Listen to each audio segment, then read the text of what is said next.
Buenas tardes, bueno, bienvenidos, bienvenidas a la última conferencia del año de este ciclo de conferencias de hermenéutica jurídica que estamos ofreciendo desde nuestro seminario de hermenéutica jurídica del centro.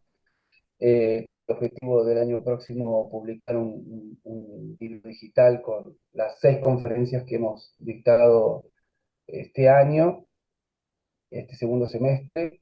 Y bueno, y hoy tenemos el gusto de cerrar este ciclo con la doctora Luciana Álvarez, quien nos va a presentar su conferencia titulada Técnica, Política y Derecho hacia una ontología de lo jurídico desde la filosofía de la técnica. Luciana es investigadora independiente del CONICET, es abogada y doctora en Derecho por la UNCUYO, donde también es profesora titular de Filosofía del Derecho, y en la actualidad es doctoranda en Filosofía por la Universidad de Zaragoza de España. Luciana, bienvenida, muy bienvenida a nuestro modesto espacio, y bueno, es tuyo para tu conferencia. Bueno, muchísimas gracias. Bueno, a vos, Gonzalo, porque estuvimos un poco en comunicación este tiempo con la organización de la conferencia, pero a todo el trabajo que vienen realizando en el marco del espacio. Yo estoy un poco resfriada y medio abombada, así que espero que la cosa vaya bien. Hay días que no es el mejor día para mí, pero supongo que va a ir bien. Y por las dudas que tenga algún problema de internet, me lo hacen saber porque yo algunas cosas voy a ir leyendo, entonces de pronto si me congelo no me voy a dar cuenta. Así que me lo hacen saber nomás. Bueno, quizás, primero que nada, aclarar que esta es lo que propongo compartir acá es una exploración, así es como son como unos desarrollos, unas reflexiones realmente exploratorias, muy exploratorias, que empezaron a configurarse y a tomar forma, podríamos decir, a partir de algunas convocatorias, algunas invitaciones que se dieron últimamente. Algunos avances de esto lo presenté en el marco del Seminario Internacional de Filosofía Analítica de Bahía Blanca, que tiene su trayectoria, y en las jornadas de la Asociación Argentina de Filosofía del Derecho, en la que puntualmente aparecía la cuestión de las nuevas tecnologías, de la inteligencia artificial. Y esto era como una cuestión que viene apareciendo, además, bueno, evidentemente está agudamente en el debate, en la conversación pública, cuando menos.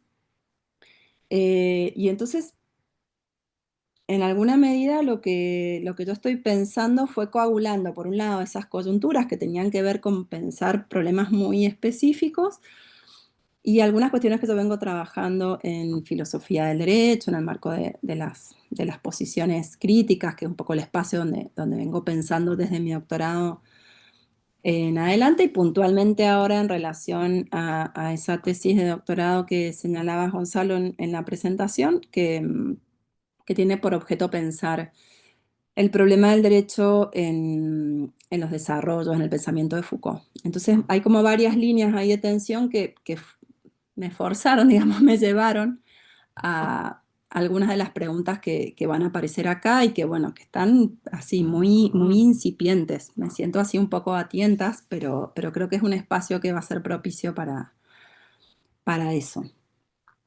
Bueno, por un lado,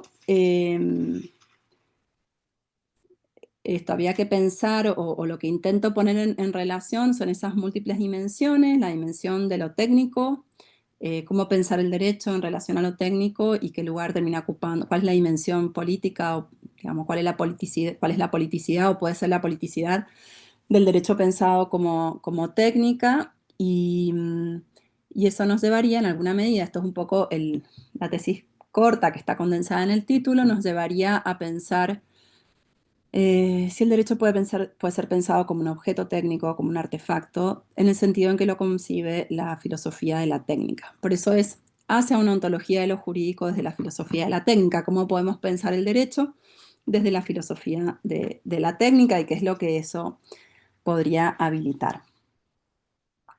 Bueno, algunos puntos de partida tienen que ver con que esto no es nuevo, por supuesto, para ustedes y tampoco es nuevo para digamos, para la familia amplia de las posiciones críticas, pero entender el derecho básicamente como como un fenómeno histórico, eminentemente histórico, que es un fenómeno que va adquiriendo, podríamos decir, una configuración distinta y se va modulando en función de condicionantes históricos. Es decir, uno no puede decir, bueno, el derecho es esto y siempre ha sido más o menos lo mismo, sino que el derecho va modulándose y adquiriendo distintas formas históricamente. Eh, Eso no parece tener tampoco demasiada novedad, pero si esto es así, probablemente si advertimos que nuestras sociedades están cambiando de manera significativa, es muy probable que el derecho también adquiera una modalidad distinta o puede ser pensado de otra manera. Y eso, bueno, es algo que evidentemente está sucediendo, es decir, en nuestros días eh, parece que nos encontramos ante una reconfiguración significativa de procesos de subjetivación, de formas de gobierno, de relaciones sociopolíticas y socioafectivas, de formas o modalidades o relaciones de producción, formas de organización y concepción del mundo del trabajo, de la vida social y familiar, en los que en todos estos procesos la dimensión técnico-política tiene como una dimensión digamos, un lugar muy relevante.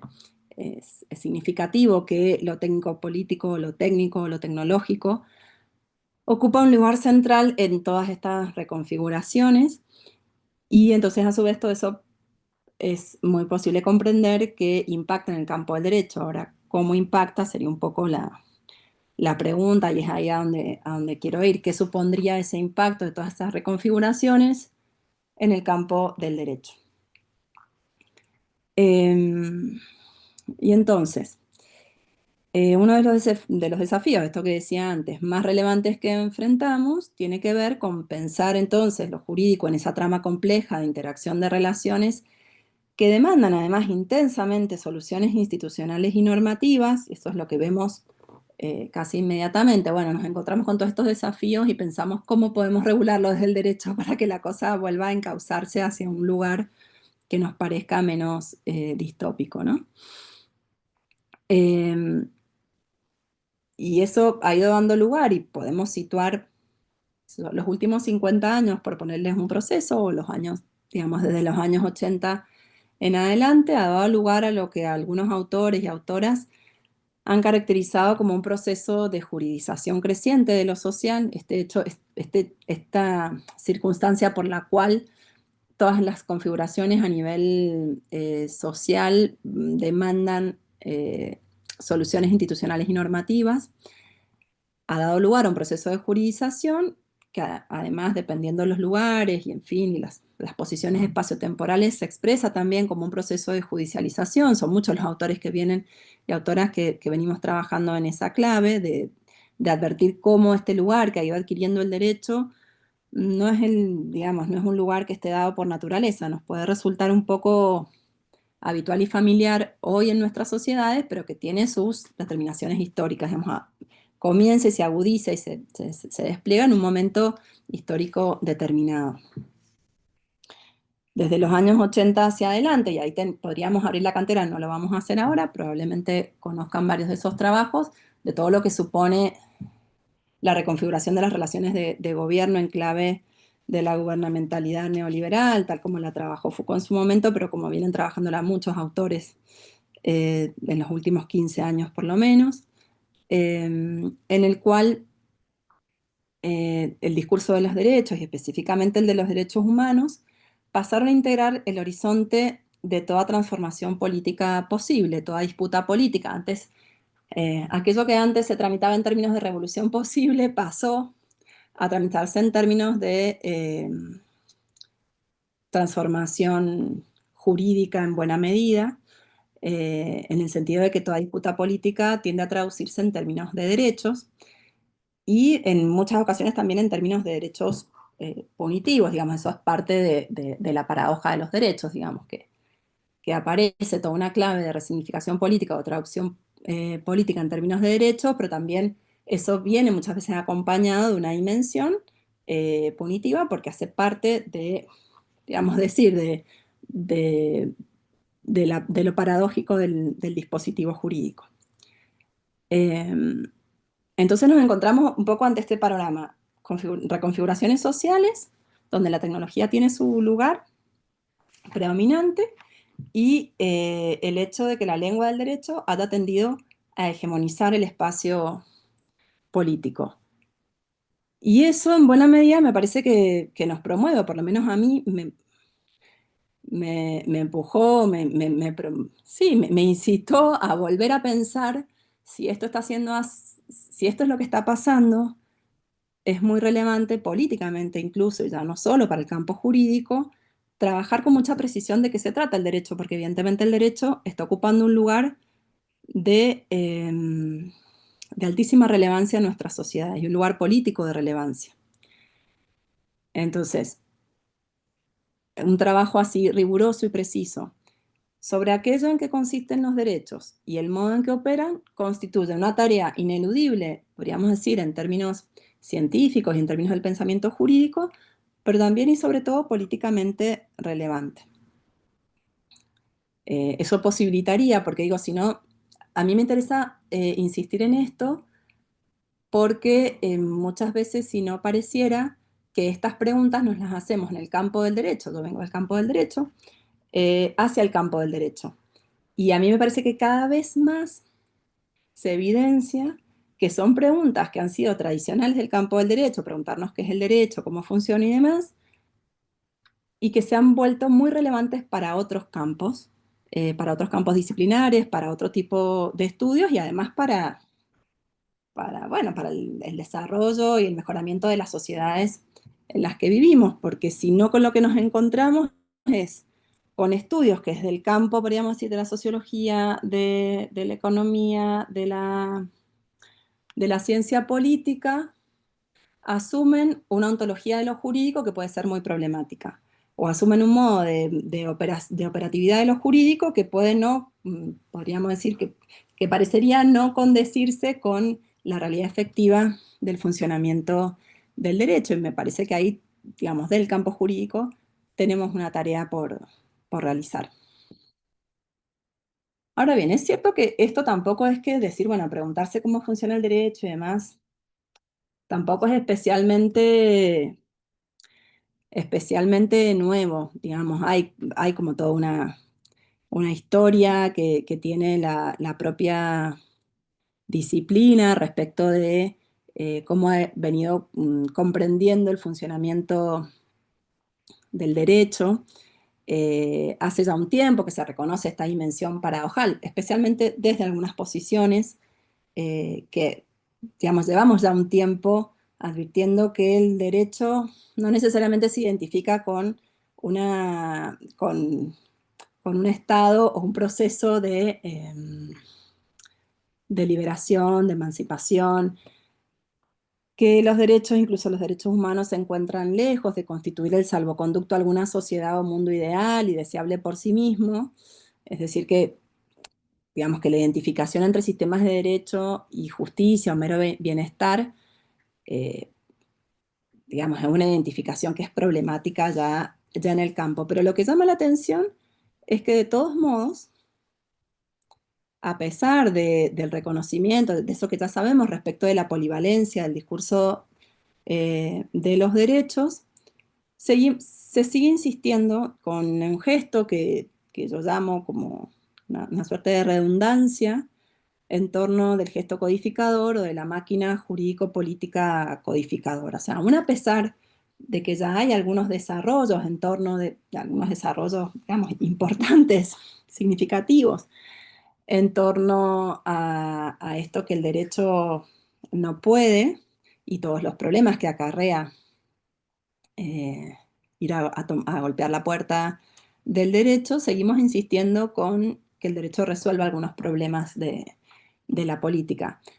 No sé, por decirlo así rápidamente y quizás que se entienda más sanamente de qué estoy queriendo hablar, nos encontramos con grandes desafíos y la respuesta es derecho a. O sea, hay muchos, hay, venimos cartografiando una serie de problemas vinculados a las transformaciones del mundo del trabajo y una de las claves de inteligibilidad de esa problemática es pedir por el derecho al ocio o el derecho a la pereza. Y siempre aparece ahí la categoría de derecho y no se sabe muy bien qué estamos pidiendo cuando pedimos derecho a la pereza, derecho al ocio, derecho a la alegría, escuché el otro día por ahí, derecho de fuga, es como que cuestiones políticas muy desafiantes y muy densas y muy enigmáticas incluso, parecen encontrar en el término derecho una posibilidad de, aun cuando no sabemos muy bien qué quiere decir eso. A mí eso, qué sé yo, me parece como un síntoma al que hay que atender.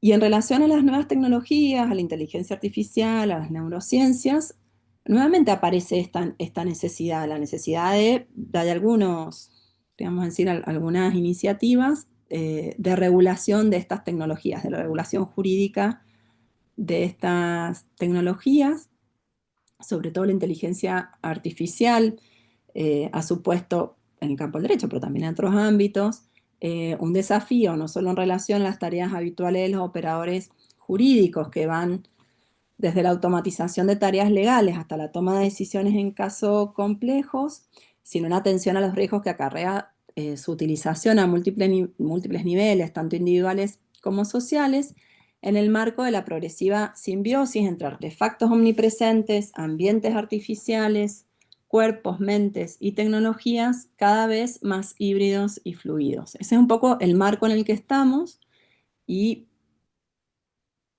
cómo nos desafía todo esto a decir, bueno, ¿qué hacemos y qué podemos hacer desde el derecho? Ahora, uno de los problemas es que parece que cuando queremos dar alguna respuesta a esto que decimos, bueno, cuando decimos derecho o los neuroderechos, también por poner otra noción que se ha puesto en circular desde hace unos 5 años o un poco más.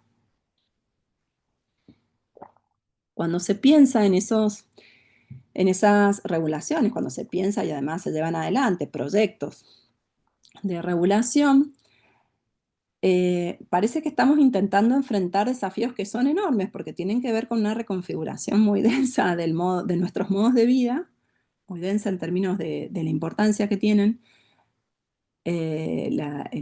podríamos decir, sí, la entidad que tiene la reconfiguración, con herramientas jurídico-políticas gestadas al calor de las transformaciones de los siglos XVIII y XIX. Un poco, no sé si ustedes tienen presente ese texto de Cárcova sobre la traducción de normas jurídicas, que dice un poco, bueno, pareciera que digamos, la racionalidad científica no ha terminado de ingresar en los estudios de derecho, así como pudo ingresar todo el despegue, digamos, todos los desarrollos científicos de los últimos 200 años pudieron ingresar en los laboratorios, en las consultas de los médicos, en los despachos de los ingenieros, los juristas parece que seguimos funcionando con esquemas conceptuales que tienen demasiados años y que esa forma en que se entiende lo jurídico aparece como muy desfasada respecto em, de los problemas con los que tiene que lidiar, sobre todo cuando pensamos en claves de derechos humanos. No sé si tanto en clave, por supuesto, que en el campo de lo que es la filosofía del lenguaje y una serie de desarrollos vinculados a cómo entendemos los procedimientos en los que está involucrado el lenguaje, pero cuando consagramos derechos humanos, parece que estamos funcionando con categorías que no se han actualizado del todo, o que responden al mismo tipo de declaraciones y sí, de declaraciones, podríamos decir, de inscripciones jurídico-normativas de los siglos, por lo menos del siglo XIX. Entonces, frente a eso, digo, yo me pregunto, ¿qué concepción de lo humano se ponen en juego en las propuestas de regulación de las neurotecnologías, así como de todos estos sistemas? o todos estos desarrollos tecnológicos y hasta qué punto son compatibles con el objeto que pretenden normar. Es decir, cuando estamos lidiando con algo que es el orden de la reconfiguración de nuestra vida y apelamos a la salvaguarda de algunas dimensiones de la vida humana, ¿qué concepción de lo humano ponemos en juego? Si no hay algo de lo humano que estamos poniendo ahí en juego, que ya las mismas tecnologías han atravesado por completo y no hay que volver a pensar incluso desde campo del derecho la noción de lo humano para pensar en derechos humanos, o quizás hay que pensar en otro tipo de categorías. Ahí, digamos, tenemos otros autores para pensar qué otras categorías tenemos disponibles si no es esa categoría de derecho humano, qué concepción de lo jurídico se movilizan desde este tipo de iniciativas regulatorias que no tienen, digamos, nada del otro mundo, es seguir ampliando el catálogo de derechos humanos, en relación a lo cual yo tampoco es que esté en desacuerdo, pero sí si advierto los cambios y los desafíos a los que nos enfrentamos, me doy cuenta de que se produce como cierto desfasaje entre esa noción de lo humano a preservar y,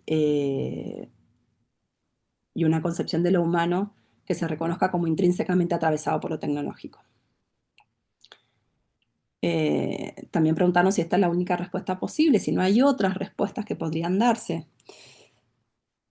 Esto en alguna medida lo que me lleva es básicamente esto que yo anunciaba al comienzo de la exposición en relación al título, que es bueno, todo este es el problema,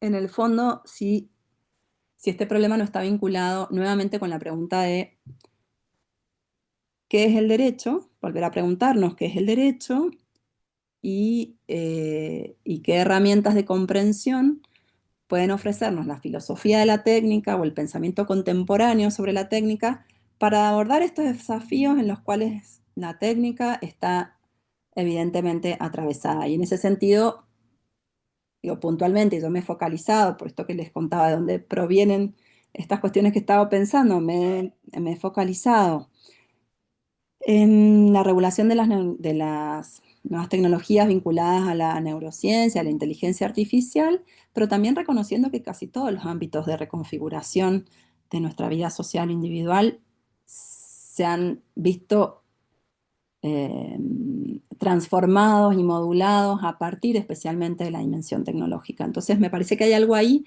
de lo técnico que nos ha como impactado de manera muy muy aguda y algo, por supuesto que la técnica, por otro lado, no es algo necesariamente nuevo, digamos, hay que ver qué es lo que entendemos por técnica y estamos ahora yo haciendo referencia a algunas modificaciones que se han dado en los últimos años, pero lo que sí es nuevo es esto a lo que yo hacía referencia antes respecto de que vivimos en ambientes vivimos en la técnica y con la técnica de una manera absolutamente simbiótica y entrelazada, probablemente de un modo que es singular, que de un modo en que esto no se ha dado, o por lo menos nosotros no somos conscientes de haberlo vivido antes de la misma manera. También a esto se suman todos los avances que han habido, no solo en neurociencia, sino en biología genética, en la primatología, el modo que hemos ido cobrando eh, conciencia, iba a decir, bueno, sería la palabra más, pero sí tomando conocimiento de la medida en que nos encontramos absolutamente vinculados a la animalidad de aquellos animales que nos precedieron en el decurso de la evolución como seres humanos y cómo también el desarrollo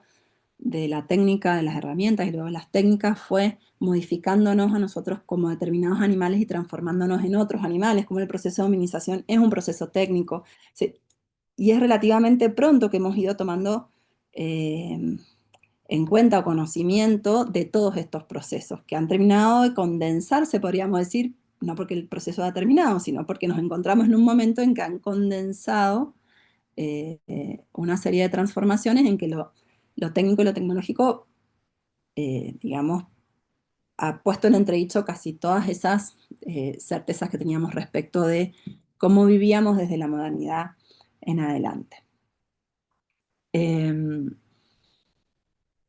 Y ahora, esto más o menos para decir, bueno, ¿por qué podría ser la filosofía o la filosofía de la técnica o cualquier otra, podríamos decir, cualquier otra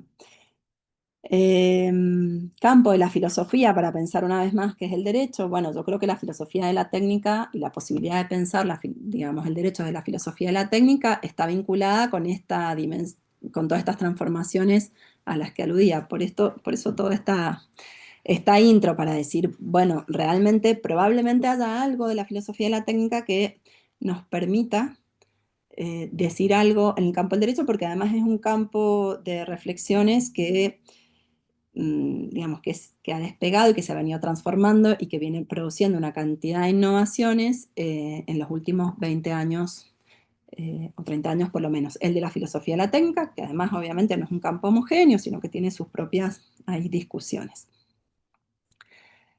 Bueno, y en relación, esto un poco decir, bueno, podemos mirar el fenómeno jurídico desde la filosofía de la técnica. En relación al, al derecho, si hacemos una retrospectiva, digamos, cómo el derecho se ha venido pensando a sí mismo, porque yo hacía de manera un poco ahí aleatoria referencia a que había formas tradicionales y no tan tradicionales de pensar lo jurídico, también porque no termino de calibrar, pero bueno, entiendo que sí, que tienen, que más o menos manejamos el mismo background en relación a eso, a qué entendemos por las concepciones tradicionales o menos tradicionales del derecho, pero como para reponer un poquito esa historia del dispositivo jurídico, podemos decir que eh, a partir de la modernidad y en el momento en que lo jurídico se seculariza de la verdad revelada de origen divino, las certezas que se hacen derivar de la razón empiezan a funcionar como el soporte de la legitimidad del derecho, bajo la modalidad del método científico, así como el respeto de la voluntad racional entre partes, tanto en el contrato social como en el contrato privado, que es ley para las voluntades libres. Es decir, aparece la racionalidad como sustituyendo a la voluntad divina, no hay novedad en este sentido, pero en términos Foucaultianos, eso puede, digamos, conceptualizarse o pensarse en el sentido de que desde la modernidad en adelante lo que se produce es una nueva alianza entre procesos de jurisdicción racionalizados, el despegue de las ciencias, de los saberes sobre lo humano, los saberes científicos sobre lo humano, y los sistemas de coacción entre verdad y derecho. Ante la emergencia del racionalismo, el derecho tiende a buscar su medida a través de la vara objetiva de la razón, que se va expresando de distintos modos. Como sabemos, el pensamiento filosófico jurídico libró una larga batalla por construir su autonomía disciplinar, en cuyo decurso se fue aferrando a distintos mástiles. En ese derrotero, la cantera de recursos de legitimidad disponible se amplió a medida que los discursos de las diversas disciplinas científicas fueron desplegando su paleta, en el proceso de lo que se conoce como cambio social normal o simplemente normalización. Es decir, si antes el derecho lo que traducía era las expectativas de una determinada cosmovisión del mundo centrada en una determinada religión, a partir, por lo menos en Occidente, evidentemente, a partir de la modernidad, en adelante, digamos, el derecho se va amoldando a las expectativas del discurso de las ciencias y se produce un proceso de normalización en el cual el derecho transcribe o codifica normatividades que provienen de otros campos y así, eh, digamos, esas expectativas digamos, están vinculadas a la modelización de individualidades o de poblaciones, de manera que el derecho se puede volver como un derecho disciplinario, se presenta, o como un derecho securitario. Esto estoy intentando ponerlo en paralelo a los desarrollos de Foucault. Esto si quieren lo podemos ampliar después, tiene que ver con algunas hipótesis que yo estoy desarrollando. Es decir, para Foucault el derecho se presenta como una codificación de normatividades múltiples y el derecho puede funcionar de distinta manera dependiendo los diagramas de poder en los que se inserte. El derecho es evidentemente un objeto de preocupación eh, para el pensador francés y lejos de ser un objeto del cual él no se ocupó, fue un objeto que tuvo un tratamiento específico y en correlación a los distintos sistemas de gobierno y él ahí pudo tematizar qué lugar va ocupando el derecho en las sociedades de soberanía, en las sociedades disciplinarias, en las sociedades securitarias. Entonces eso más o menos tenemos ahí siglo XVIII, siglo XIX con el nacimiento de las ciencias sociales especialmente y de la configuración de lo que se conoce como la teoría del derecho o la filosofía del derecho positivo, que es el momento en que se racionaliza fuertemente, podríamos decir, el discurso sobre el derecho, que coincide en buena medida en el campo filosófico jurídico con la exposición, con el positivismo, digamos, jurídico puro, puro y duro. Ahora bien, como sabemos también en general en el campo del derecho, se despliegan distintos discursos críticos, fundamentalmente a partir del siglo XX, respecto de estas formas tradicionales y hegemónicas de concebir al derecho, pero en buena medida y a excepción de las concepciones críticas del derecho, creo yo, tienden a reponerse los supuestos de las posiciones pospositivistas o naturalistas.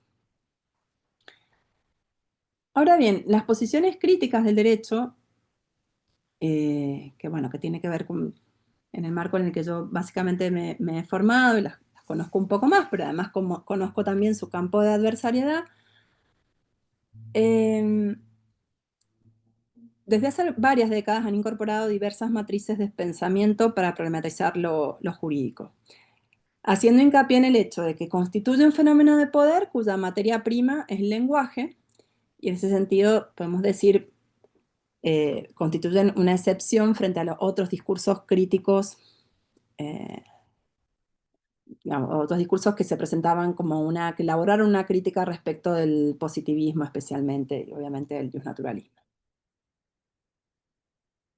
Pero en esa trayectoria, que tiene sus décadas de trabajo reflexivo y en el que, digamos, se puede reconocerse, digamos, yo reconozco y advierto la actitud de una genuina interpelación filosófica, que ya no es meramente ni metafísica, por supuesto, pero tampoco meramente normativa, yo creo que es posible avanzar un poco más y considerar que, además de encontrarse atravesado por relaciones de poder y materializado a través de un discurso específico, en cuya trama se producen sentidos, el derecho forma parte de una tecnología política.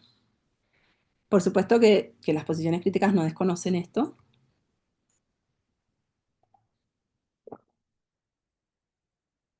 pero en lo que sí me interesa hacer hincapié es en que hay una posibilidad de reconocer el derecho como una técnica, incluso como un artefacto por medio del cual se organiza o al menos se contribuye a organizar algunos aspectos de la vida social e individual, lo que siempre supone o bien fines o efectos que resultan de sus operaciones, que de alguna manera, digamos, orientan su modo de actuar, de desplegarse, sea de manera implícita o explícita, y sea que estos fines o efectos hayan sido queridos o no por los agentes que se encuentran involucrados, tanto en su emergencia como en su devenir. Esta cuestión no supondría un determinismo en el sentido de que los fines tenidos en cuenta en un momento determinado, no pueden ser problematizados y subvertidos dependiendo de las circunstancias en que opere. Yo creo que en principio, no sé si hay mucho que los teóricos críticos del derecho podrían objetar a un plan, digamos, a una tesis sí, que se esboce en esos términos. El derecho forma parte de una tecnología política, pero sí creo que hay algo, lo vamos a ver un poquito más adelante, que dicho en términos de tecnología política o en sentido de una técnica, como lo entiende la filosofía de la técnica, podemos estar diciendo algo más que lo que supone concebir al derecho como una práctica social discursiva. Bueno, lo vemos un poquito más adelante. Hablar de técnica en el campo del derecho tampoco es que sea una cuestión tan extraña, hay que ver cómo se habla de técnica en el campo del derecho. Pero ya en los años 70, a fines de los 60, Recasens-Sitges lo expresaba en estos términos. A la postre, el derecho es un instrumento de índole esencialmente práctica, un artefacto para producir determinados efectos en la vida social. Es conocida la discusión protagonizada, por otro lado, por Atienza, Bernengo y Java, entre otros, creo que a mediados de los 80, en la revista Doxa, en torno a la conceptualización de la dogmática como una mera técnica, en la que se colaron una serie de afirmaciones vinculadas a la dimensión eminentemente técnica del derecho, en cuanto a realidad y en cuanto a objeto de estudio, así como del tipo de saberes que se producen en su entorno, y en esa oportunidad llegó a proponerse la necesidad de recurrir a la filosofía de la técnica de aquellos años 80. Otros autores, incluidos para volver también al campo de las teorías críticas, como Cárcova, han aludido al carácter técnico del derecho, aun cuando en muchas ocasiones no lo toman como su nota, podríamos decir, distintiva, o aquello que define el ser o la ontología del derecho. Eh, Creo que puede decirse que el derecho constituye una técnica de organización social que implica resolución de conflictos y articulación de consensos, por medio de la cual se pretende producir y se producen determinados efectos. En palabras de Suter, el teórico del derecho belga, el derecho tiene como objetivo la construcción de continuidades operacionales. ¿Cómo hacer para que un bien pueda cambiar de manos? ¿Cómo hacer para que un muerto pueda igual casarse, de tal suerte que su hijo pueda llevar su nombre o heredad? Fin de la cita. Algunas vertientes de la teoría de la argumentación aluden también al carácter técnico del derecho, señalando que una finalidad específica como es la persuasión. Así como, digamos, distintos teóricos y desde hace ya unas cuantas décadas vienen hablando, y además proviniendo de distintas, podríamos decir, perspectivas, vienen hablando del derecho como técnica. También es cierto que en el discurso realmente existente del derecho hay una cantidad de referencias a la técnica y sus conceptos temáticos. O sea, la idea de técnica legislativa, de diseño normativo, de proyecto de regulación, de voto de sentencia, la idea de sistema, de código, sala de máquinas, función, sentido, uso, estrategia, una cantidad de, de terminología que es la terminología propia. Si uno va al glosario de filosofía de la técnica, se encuentra con una cantidad de todos estos términos definidos en términos de filosofía de la técnica. Entonces, pareciera que no habría tanto desfasaje, tanta falta de familiaridad, podríamos decir, entre el mundo del derecho y el mundo de la técnica, eh, en el cual cobran relevancia una cantidad de problemas igualmente vinculados a los procedimientos de intervención social y ambiental, de la misma manera que sucede en el campo del derecho. En un sentido lato, es decir, muy elemental, podemos sostener que una técnica es un conjunto de acciones coordinadas, estratégicas y reglamentadas, procedimientos que han sido inventados, perfeccionados, que se desarrollan sin cesar, tendientes a la realización de determinados efectos relativos a la interacción entre agentes y su medio, sin que ello implique necesariamente utilidad y o eficacia, que es un poco la finalidad implícita en la técnica que muchas veces desde posiciones críticas se cuestiona, pero ya al día de hoy hay una cantidad de desarrollos de filosofía de la técnica que entienden que las finalidades eh, digamos, de la técnica en cuanto tal no necesariamente se orientan a la utilidad o la eficacia. Dependiendo de aquello a lo que tiendan y el campo de prácticas implicadas, podemos encontrarnos, se puede hablar de tecnologías de signos, sería el lenguaje también es considerado una técnica para la filosofía de la técnica, tecnologías de producción, tecnologías de poder o tecnologías de sí, tomando la distinción efectuada por Foucault en los años 80.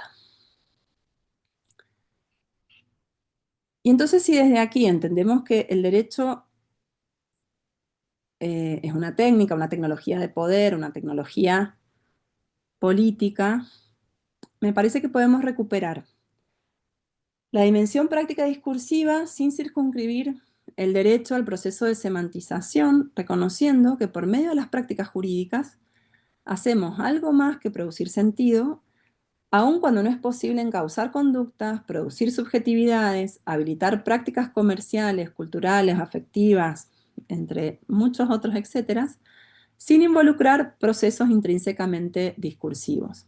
Si bien es cierto que la noción misma de discurso implica prácticas discursivas y no discursivas, estas últimas, es decir, las no discursivas, parecen mantenerse en algún punto supeditadas a la semantización, haciendo que desde el punto de vista discursivo el eje de la cuestión sea el sentido y el proceso social y de poder implicada en la configuración de sentido. Una de las ventajas de la noción de técnica es que implica procesos discursivos, pero remite a un horizonte de efectos que excede por mucho la significación.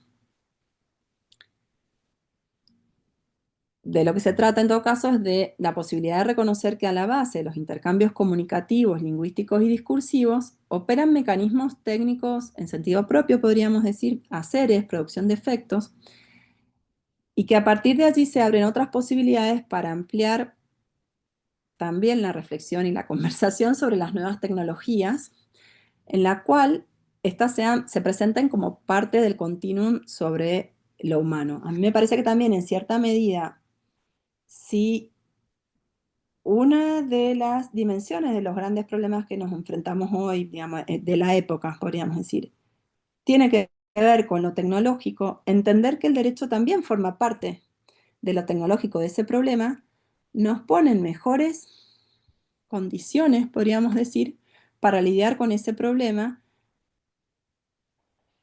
que sustraer el derecho de esa esfera, que convertir al derecho en una exterioridad de la técnica. Me parece que el hecho de poner en relación, bueno, ontológica o muy íntima o estructural al derecho con ese objeto que pretende eh, orientar, conducir, regular o donde, digamos, en ese campo en el que pretende intervenir y producir efectos, es mucho más factible que eso suceda si podemos poner esas dos dimensiones en correlación y no exteriorizamos una respecto de la otra.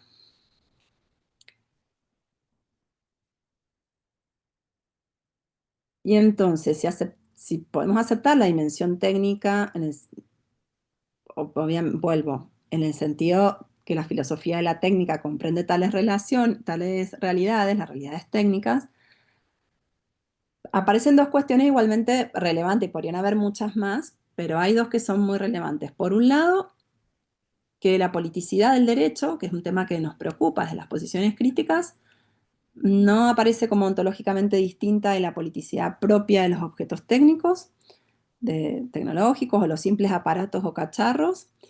Y por el otro, buena parte de las reflexiones vinculadas a la crítica, a la política y las valoraciones sociales pueden asimismo nutrir reflexiones sobre la técnica en las cuales el componente normativo ocupa un lugar significativo.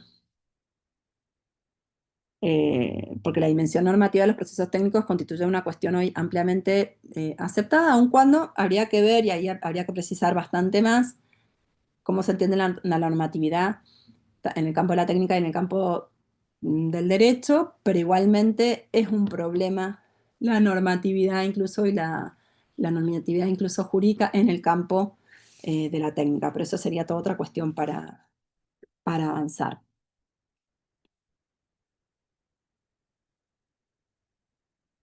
Entonces, en esa línea, esto que decía antes, podemos advertir cómo el derecho no constituye lo otro de las relaciones y las tecnologías de poder, sino que constituye un dispositivo, un conjunto móvil de saberes y modos de hacer que opera como modo de encauzamiento e incitación de las conductas, como sistema de coerción, a la vez que espacio para articulación de resistencias y protecciones. Digamos. También, a su vez, desde la filosofía de la técnica, desde una específica filosofía de la técnica, eh, es posible trabajar con esa dimensión paradojal de lo jurídico que señalábamos antes. Y esto de que el derecho integra tecnologías de poder soberano, disciplinario, según etario, según el caso, siempre que comprendamos que los poderes son fuerzas que movilizan todos los aspectos de la vida, son ontológicamente constitutivos de la vida y no es posible erradicar las relaciones de poder, pero sí utilizarlas o reorientarlos, o reorientar esas fuerzas, digamos. En tanto constituye una técnica, es factible comprender que el derecho despliega funciones diversas en distintos diagramas de poder, pero que esto no es algo que sea exclusivo del derecho, sino que es propio de toda técnica, y como algunos, y ahí tenemos también en el campo de la filosofía de la técnica, en principio dos posiciones, podrían haber más, ahí ya no lo tengo tan claro, pero por un lado está la teoría crítica de la técnica, y la teoría y las posiciones o los análisis materiales o la filosofía materialista de la técnica.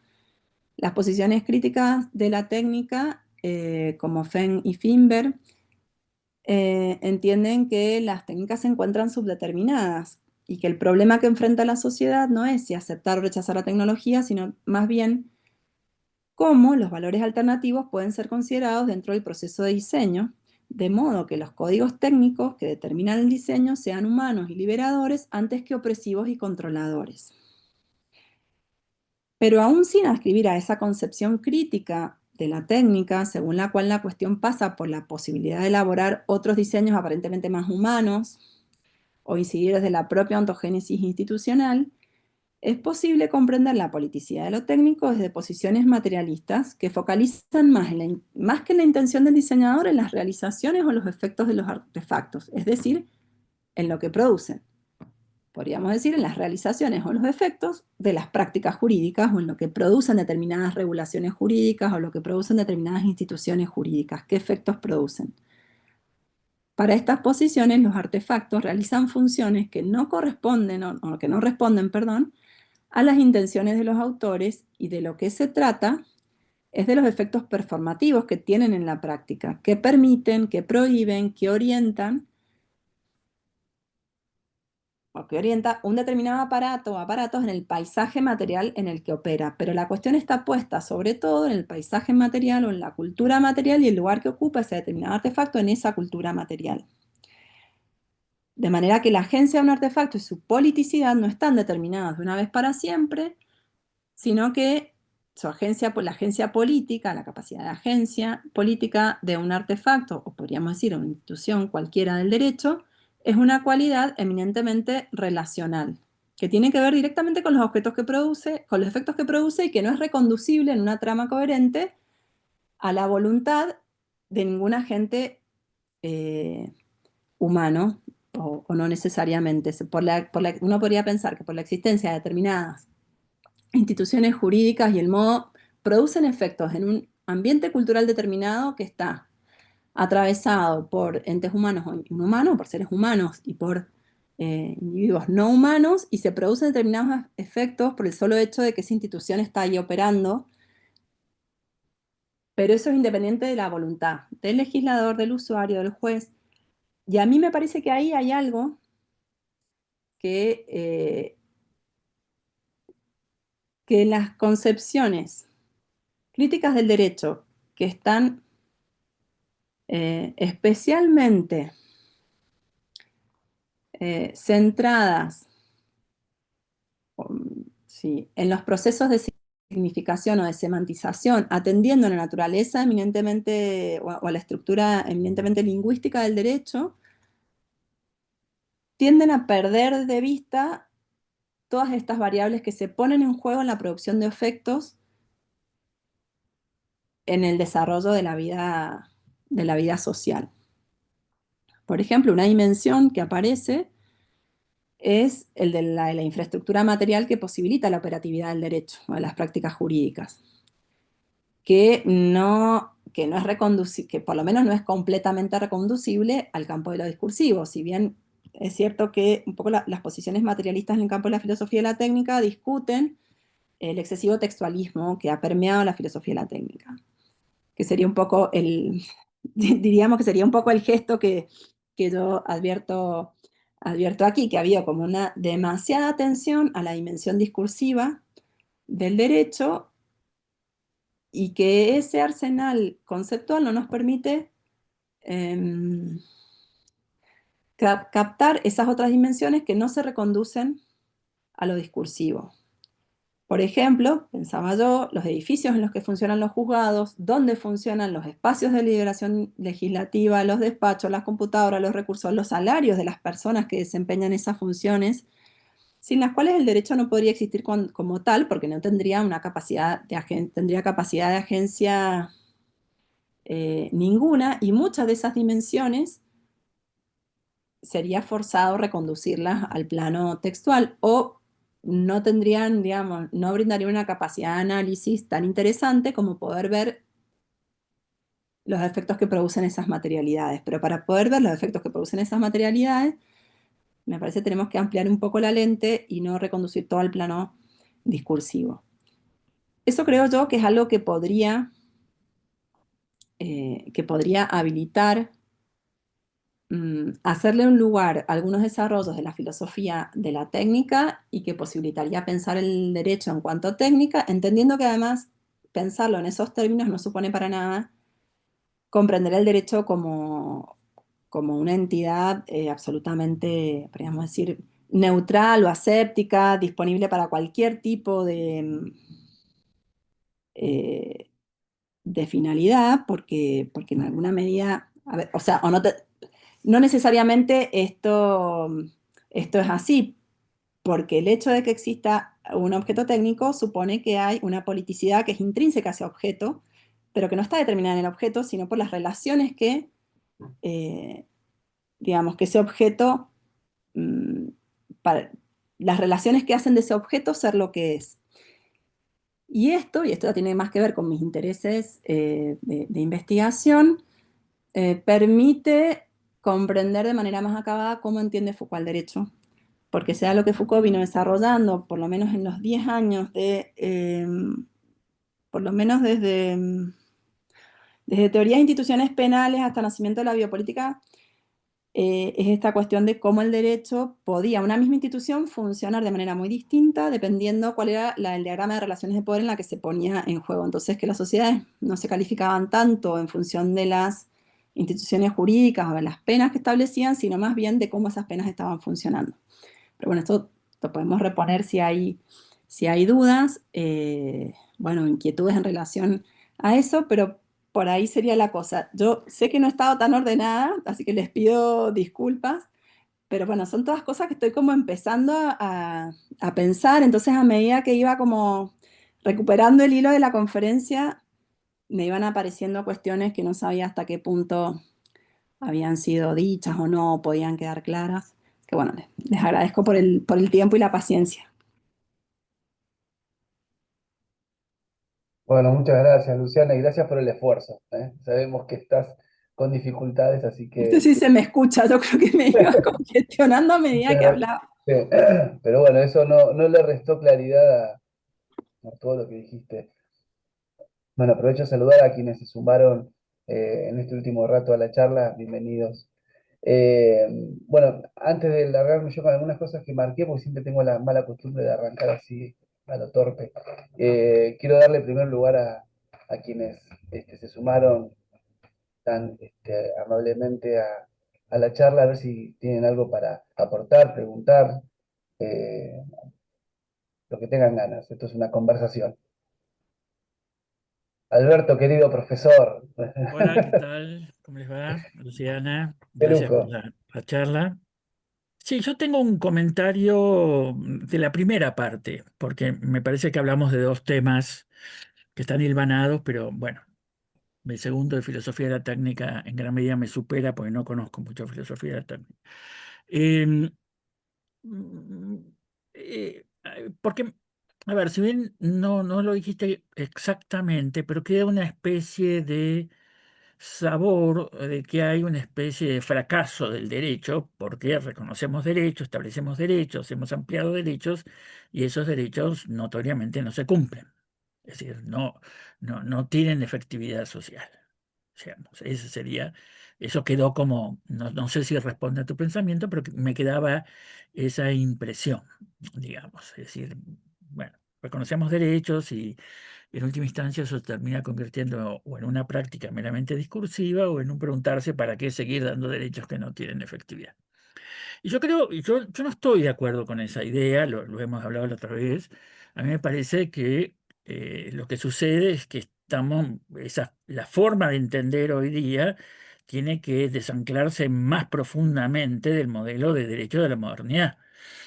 Es decir, porque si uno piensa el derecho desde un conjunto de imperativos al estilo Austin y en el fondo también al estilo Kelsen, es decir, que configuran una técnica de ordenamiento social, una técnica de modelar las conductas de los hombres a través de motivaciones, obviamente eso pareciera que es un juego inútil el que se está haciendo, pero esa es una determinada tradición y concepción y no la más duradera ni más profunda de las concepciones del derecho. Más bien, lo más profundo del derecho es la lucha que hay mediante la asignación de esa palabra. No busquemos una ontología que nunca sé muy bien qué es, de esa palabra que significa derecho, que tiene múltiples usos sociales. Hay una búsqueda de que en la medida en que me apropio esa palabra o logro que se asigne a determinadas eh, situaciones o particulares de esa palabra, oriento o fortalezco la disputa y la lucha.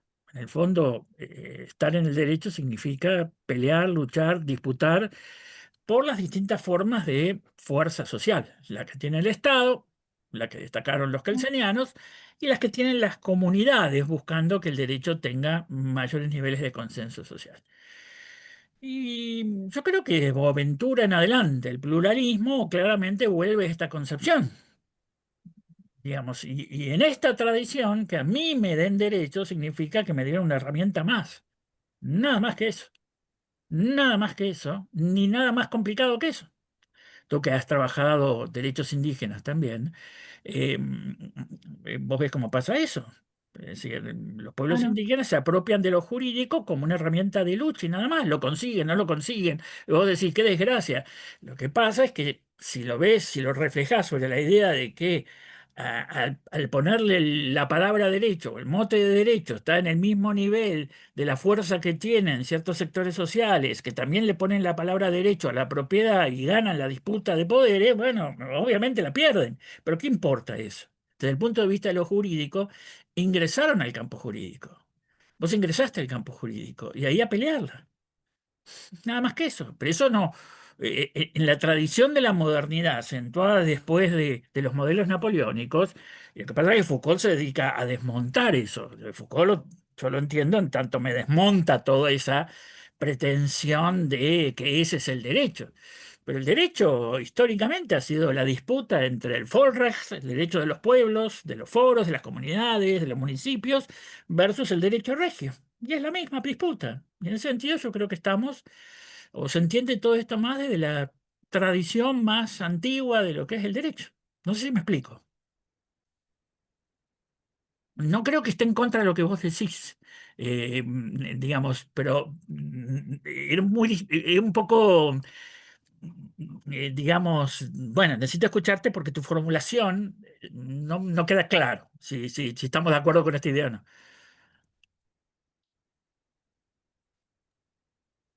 No sé cómo es la cosa, no me acuerdo si voy contestando o hacemos preguntas Sí, y sí, Luciana, sí, sí, contestá y seguimos. Es Somos medio pocos, así. somos pocos, así que. bueno.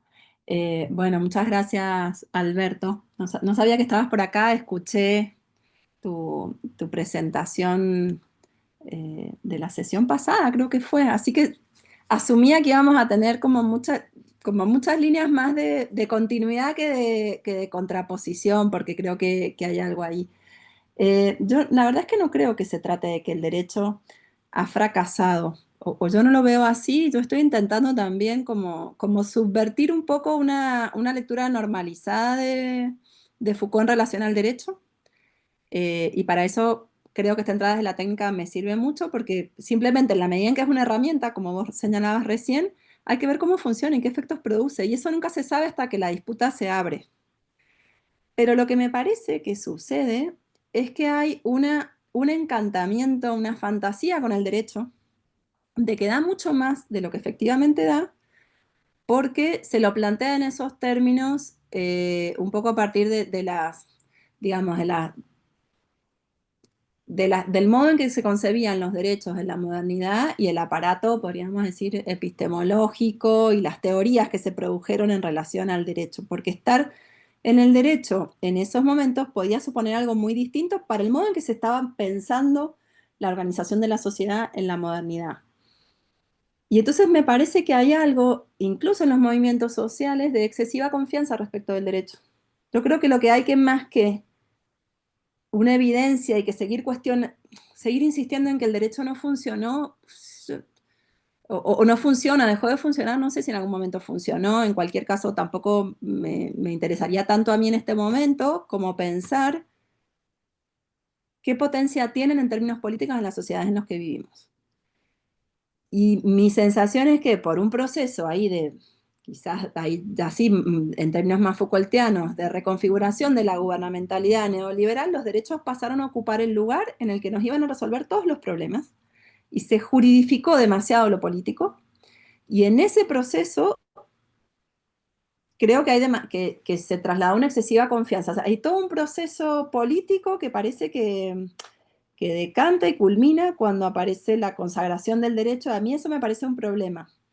Me parece un problema porque es muy despotenciante, me parece un problema porque justamente quizás como vos lo señalás, ese es el inicio de la lucha, es entrar en esa otra arena, pero que tiene muchas veces unas reglas que hay que conocerlas bien para saber cómo jugarlas, para los propios movimientos también supone muchas veces jugar en terrenos que son muy desconocidos, de delegación también, de representación, son muchos planos que habría que ver ahí, pero a mí ese es el problema que me parece, que habría que intentar repolitizar un poco más todo eso que se hiperjuridificó, pero se hiperjuridificó porque, porque también en el marco de la gubernamentalidad neoliberal eso estaba más habilitado y, y esa politización en el campo del derecho puede pasar qué sé yo, no sé si es tan importante qué derechos o cuáles derechos sigamos consagrando como ver qué hacemos con ellos, qué efectos producen porque hay un catálogo interminable de derechos, hay mucho que ya está, hay muchas cosas que se pueden, eso no quiere decir no más derechos, pero bueno, los derechos que se consagren, cómo, para qué, en el marco, cuáles son los vínculos que establecen unos derechos con otros para producir efectos. Y ahí me parece que incluso de las concepciones y los compromisos críticos, términos políticos y jurídicos, hay como un trabajo por hacer, incluso un trabajo, creo que vos lo señalabas en tu presentación, incluso un trabajo en términos como de caso y de empiria. Bueno, efectivamente, ¿qué está pasando esto? Bueno, justo vos traías a colación mi tesis, porque además creo que los conoces a partir de Silvina, pero justamente ahí lo que yo intentaba mostrar era no sé si tanto derecho a la diferencia, como que a partir del uso de las herramientas de la propiedad privada individual se producen una cantidad de efectos políticos muchas veces más interesantes. No siempre, pero son coyunturas y hay que poder mirar las coyunturas. Ahora, quizás para leer las coyunturas y para poder hacer esos análisis, sí que probablemente requiramos, o por lo menos yo necesito, o yo me vi necesitada de afinar un poco más el instrumental conceptual, para decir, bueno, ¿cómo estoy mirando? Si yo miro solo la política en términos de performatividad discursiva, para mí, a mí me queda corta. Es como que hay una cantidad de efectos, no sé, que existe una perimetral, que alguien se vea privado de libertad, es algo que no puedo reconducir solo al campo discursivo. Se producen una cantidad de efectos que son materiales, corporales, vivenciales, experienciales, que tengo que alojar en términos de práctica jurídica, que se pueden traducir discursivamente, que dicen algo, pero que también producen efectos que son materiales. Sí, eso, en eso ahora estamos claros y estamos más cerca. El punto está, no sé si estoy abusando, ¿sigo? Bu- eh, No, no, eh, para nada. el punto está en el plano conceptual, porque en el plano conceptual, justamente, este fenómeno que tenemos hoy día, yo creo que no es nada más que una reactualización del viejo problema del derecho y la ética, entendiendo ética no solo como la ética, entendiendo la ética básicamente como lo que es una ética comunitaria, que llega a ser una ética social, que, o si querés a eso lo puedes llamar política. Si vos me decís, eh, para poder lograr llegar a los mínimos estándares de alimentación, necesito ir a la justicia y recurrir un derecho, ese es un fracaso ético de la sociedad, digamos. Lo que pasa es que en esa relación, bueno, tenemos un fracaso ético de la sociedad. Ese es el punto. ¿Mm? Entonces, al tener un Y el, fracaso ético de la sociedad, la juridificación no es una locura de la gente, sino que es tener una herramienta más Parece que lo que sí yo estoy de acuerdo es en eso, de sentido de que es una herramienta extremadamente peligrosa, que también coincido con vos, que la juridificación de muchas relaciones ha acentuado la desmoralización o desetización, no sé cómo se dirá, la desmoralización de fenómenos que deberían ser resueltos en otro plano. Sí, o despolitización, no sé, yo prefiero hablar más de política porque pienso en relaciones sociales. A mí la moral me No, hace a... no, la moral también yo la pienso en relaciones sociales, la moral, pero también lo que pasa es que como se usa ética social más en digamos, en el mundo anglosajón, que está muy cercano a la Ah, idea de política, digamos, sí, sí, porque si no, porque la política también, sí, sí. si no metes el tema del poder y muchas veces la imposición, no es tanto. Si querés ética, política y derecho, otra vez estamos en ese plano. Ahora, el pluralismo jurídico, ¿qué nos está diciendo? Bueno, metámonos todos ahí, todos decimos tenemos derecho, trasladamos el problema al problema de la fuerza de mi derecho, no al de la naturaleza del derecho. Y yo no sé si eso no es ganancia. Porque viene un pueblo indígena y dice, yo tengo derecho a esta tierra. Bueno, pero no te la vamos a dar y va a la justicia y te decimos cualquier cosa y no te la damos. Entonces, pero el pueblo indígena puede decir, yo tengo el derecho. ¿Es ganancia o es pérdida según vos? Depende del contexto, depende de la coyuntura. No, no, en la coyuntura en la que estamos acá en la Argentina y acá todos tenemos vocación hermenéutica, entonces no pensamos fuera de la situación, digamos. Bueno, en principio, uno podría decir, a ver, es ambivalente para mí, porque en principio no me parece que de plano decir eso es pérdida necesariamente. Pero, pero, que una comunidad indígena tenga derecho a la propiedad comunitaria solo en su carácter de comunidad indígena puede ser problemático porque introduce una expansión en un campo que debería ser el campo de lo igual. Entonces, podría ser problemático. Esa un poco ha sido mi tesis.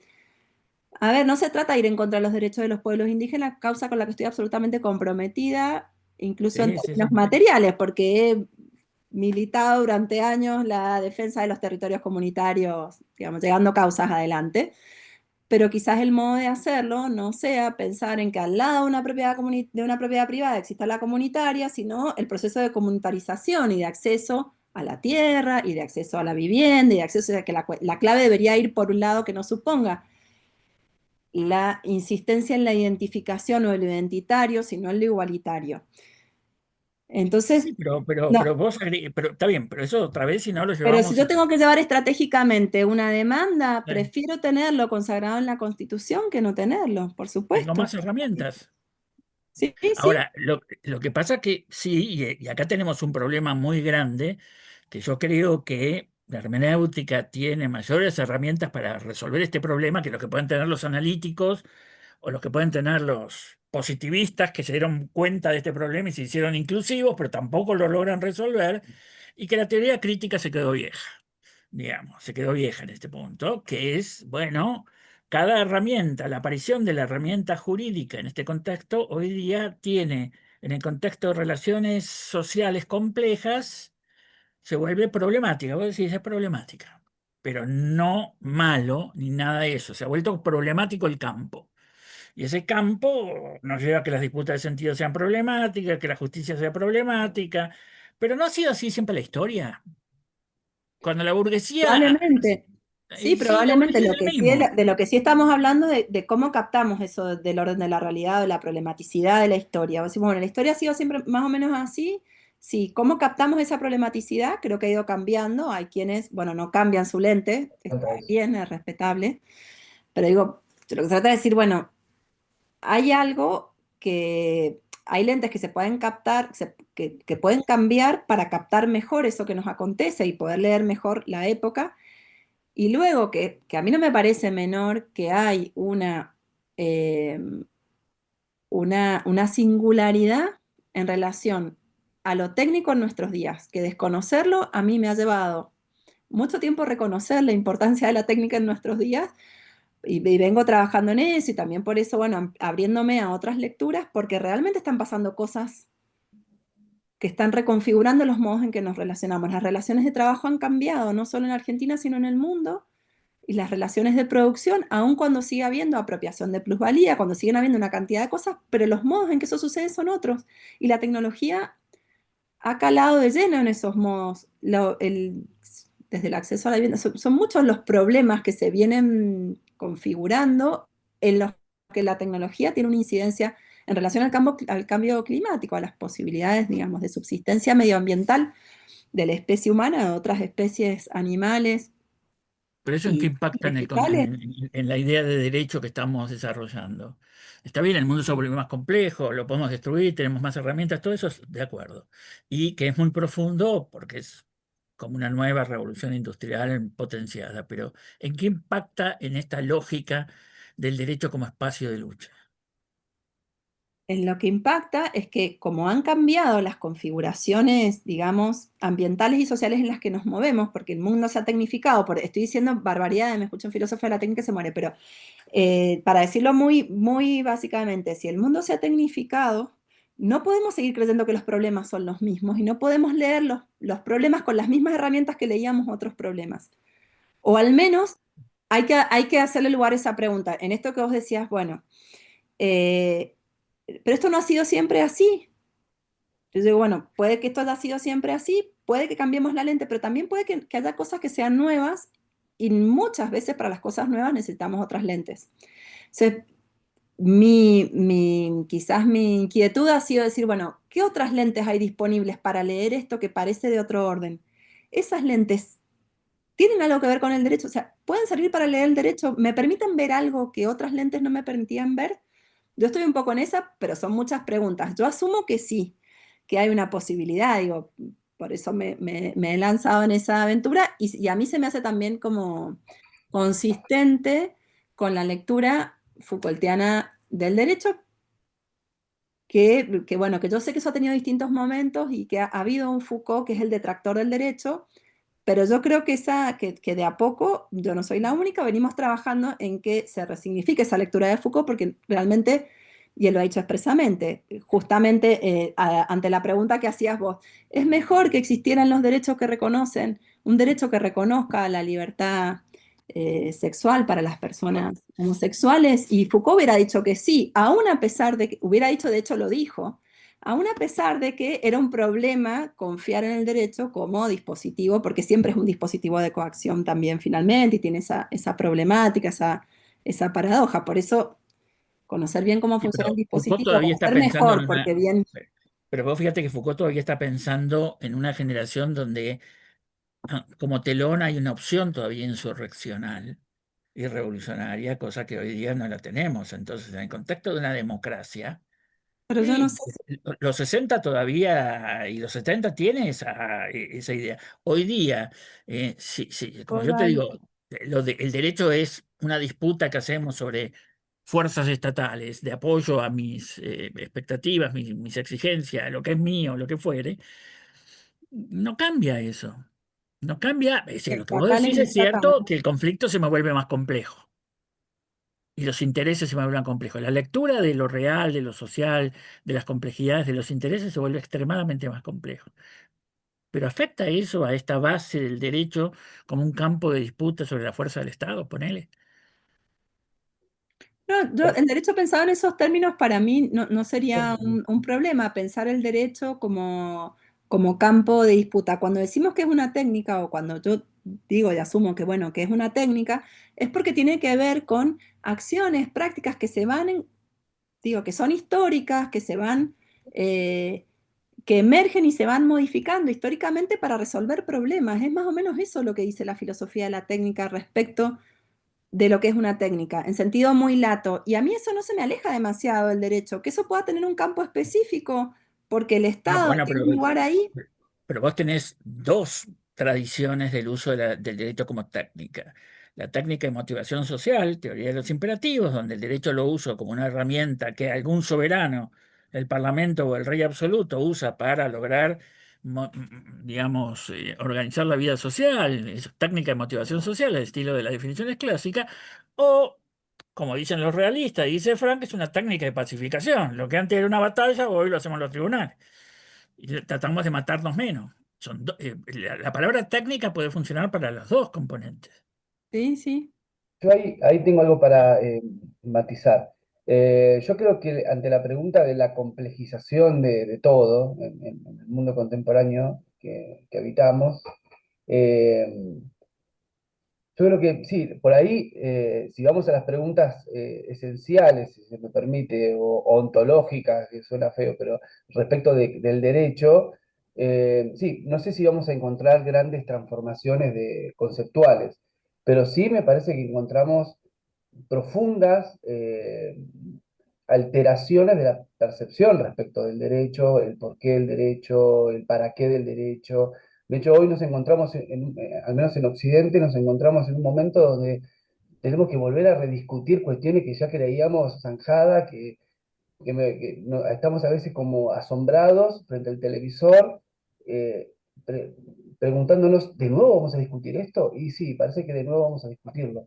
Entonces, yo me acordaba de Max Weber, ¿no? Cuando él estaba inaugurando una potente modernidad, advirtiendo que ese rasgo que él señalaba como juridificación, ¿no? Una sociedad cada vez más juridificada, también advertía, ojo, que una exacerbación de la juridificación social es también un riesgo de volvernos una sociedad de corporaciones, una sociedad de alta tecnificación social, donde los conflictos se terminen más que canalizando, neutralizando, ¿no?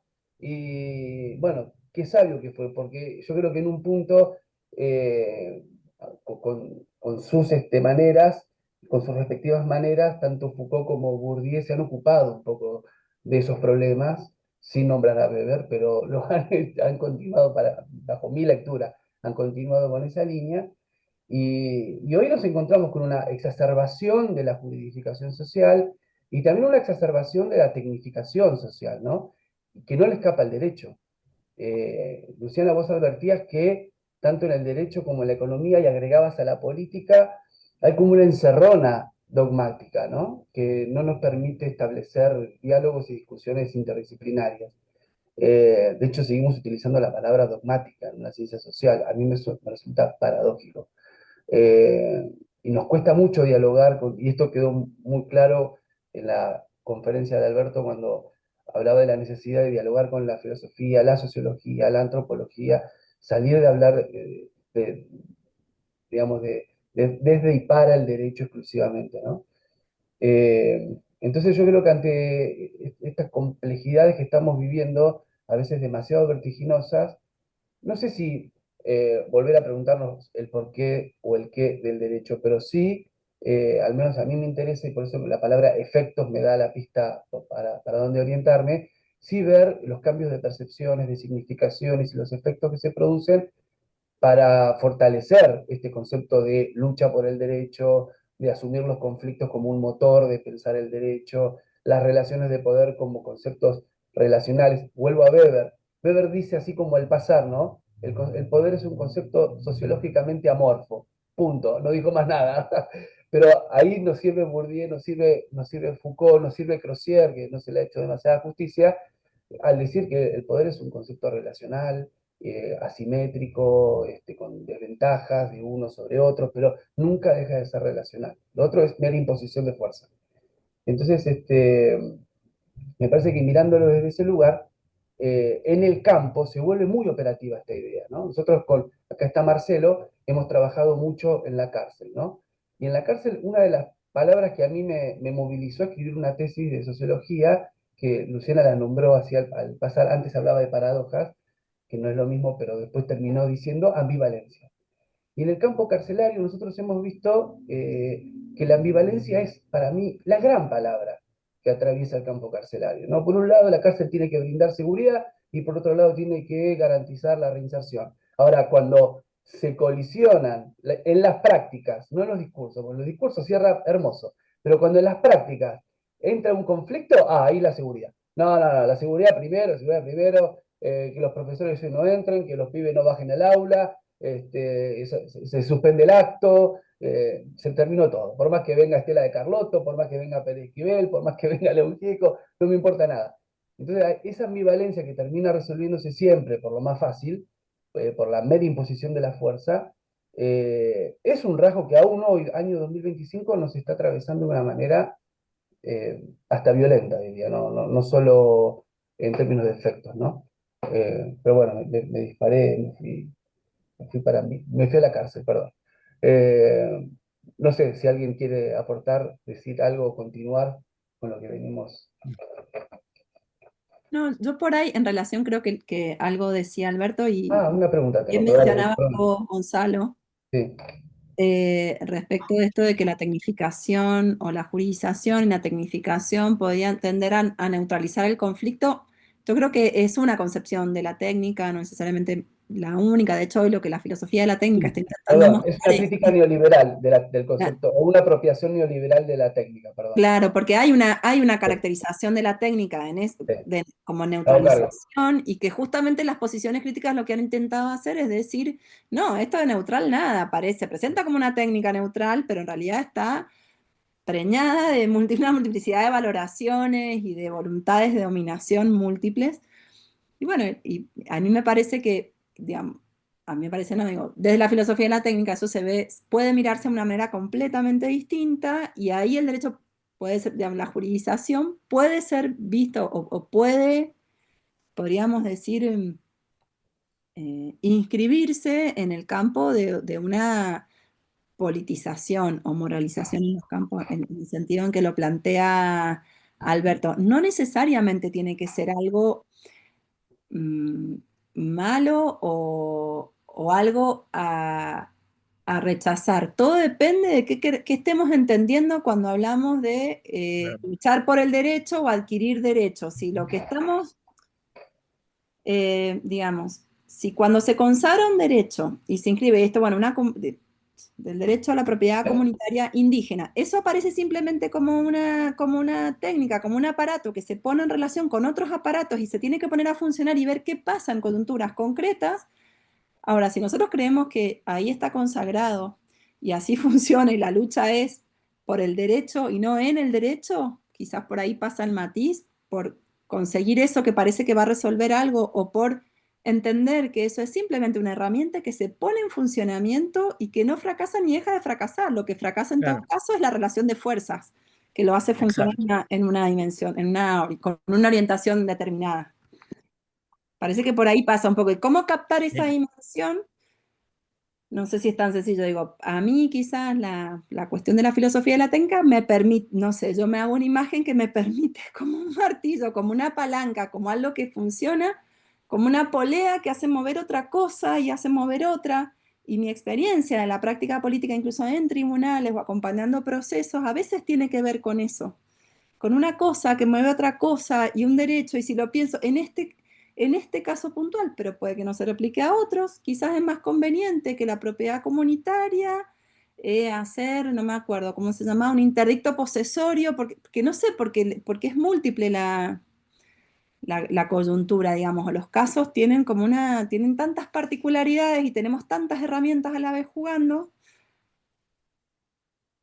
Pero que uno ahí sí me gustó la formulación que hiciste. Si acentuamos el carácter instrumental, ni fracasa ni no fracasa. Lo que fracasa son las relaciones de poder, Claro, fracasa la validez de mi reclamo, fracasan otras cosas. Pero el derecho es como decir que una tenaza fracasa porque, bueno, habría que bueno, buscar pero cuando una tenaza fracasa, digamos, hay veces pero es que como complicado. tenaza fracasa, sirve para Se otra cosa, rompe, para bien. florero. Alberto, ahí, Sí, ahí me parece, al comienzo decía Luciana, digamos con preocupación, las formas complejas en las que se asume una ontología jurídica. Justamente, y eso permea también muchísimo en lo social, ¿no? Se habla del derecho como si fuera un sistema, algo que nos gobierna o nos tiene que dar cosas, o nos tiene que cuidar, y a veces uno escucha desde lo social esta sentencia de el derecho no sirve para nada, inclusive, y no me refiero a gente no ilustrada, también me refiero a gente del palo académico, decir, al final el derecho es solamente un instrumento de dominación de los sectores poderosos y no sirve para nada. Mira, la ONU no hace nada frente a Gaza, ¿no? Te tiran así esas ideas, ¿no? Y esas simplificaciones que esconde todo lo complejo que tiene el derecho. Entonces, a veces, esa ontologización del derecho ha sido tan, me parece, exitoso ese dispositivo, vamos a Foucault, ese dispositivo de seguridad, de pretender la ontologización del derecho como algo neutral, natural, del orden de lo dado, que termina siendo recibido por la sociedad como es así, funciona o no funciona, fracasa o no fracasa, es bueno o es malo, es de los dominadores o es de los dominados.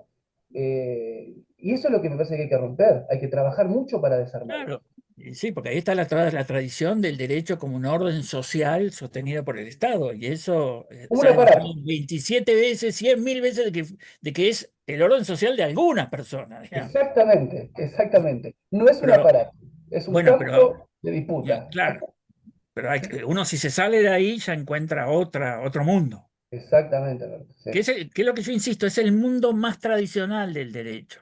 Ujú, Hoy, sí, problema, por ejemplo, de los analíticos y de mucha de la teoría del derecho es que creen que el derecho empezó a funcionar a principios del siglo XIX.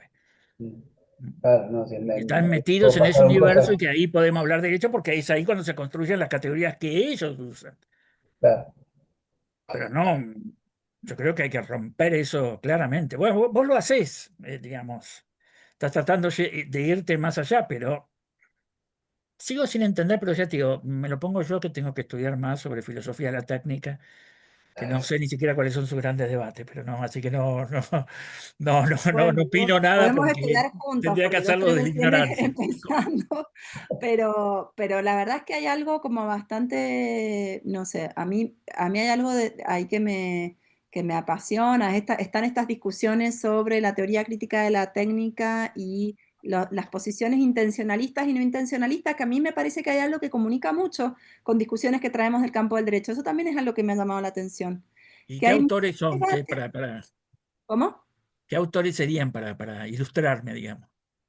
Yo a uno que he estado leyendo, a ver, en Argentina, que son los que he estado leyendo, porque hay mucha literatura en inglés, pero algunos de los que están como trabajando, sistematizando también las discusiones y demás, está Manolo Rodríguez, que viene del campo de las ciencias de la información y que es un Foucaultiano, además es toda gente muy, muy buena gente, muy linda gente.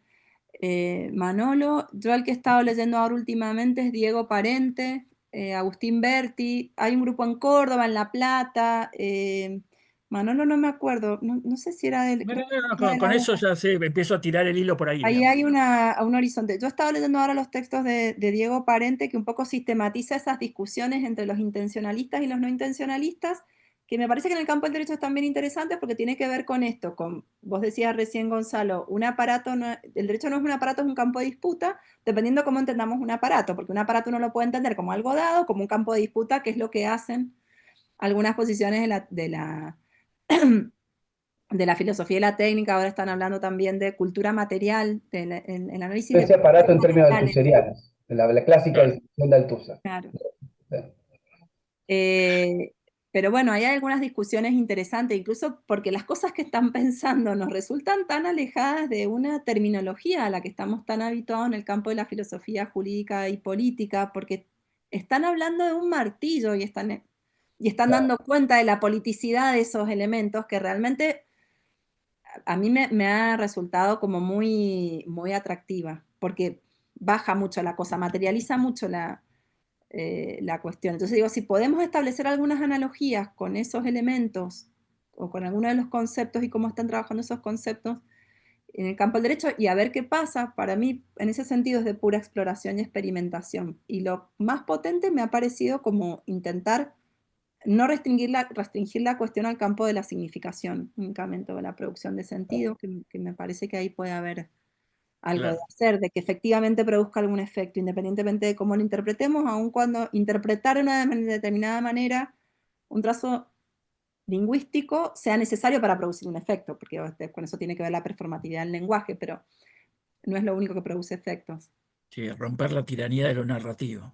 Sí, algo de eso. Y ellos están discutiendo, por lo menos Diego Parente, que es el que vengo leyendo últimamente, ha sacado un libro ahora que estaba leyendo ahora que se llama Cómo hacer cosas sin palabras. Claro, estaba pensando en ese título.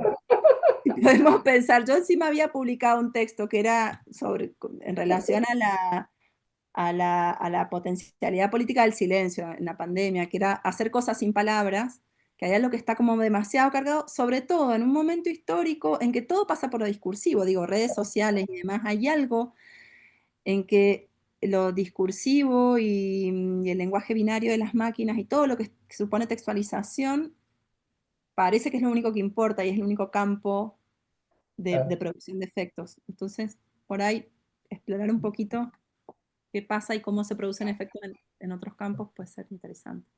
Tenemos que liberar a Luciana a -10. Yo tengo una pregunta más. Si me disculpan, tengo clases, así que me tengo que ir. Bueno, Así que me despido, Alberto, Luciana, súper interesante. Ya nos veremos en la próxima reunión. Dale, Ojalá estamos gracias, en Alberto. contacto. Mil gracias. ¿eh?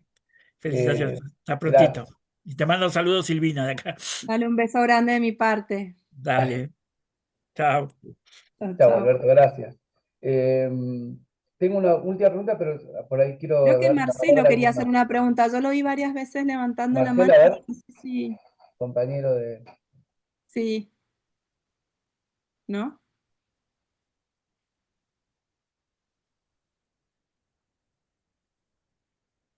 ¿Ahora me escuchan? Sí, Sí. Marcela, No, lo que pasa es que tengo el teléfono acá. Bueno, no, me acordé de, hola Gonzalo, ¿cómo estás? Me acordé de perfecto. tiempos en la cárcel y todo.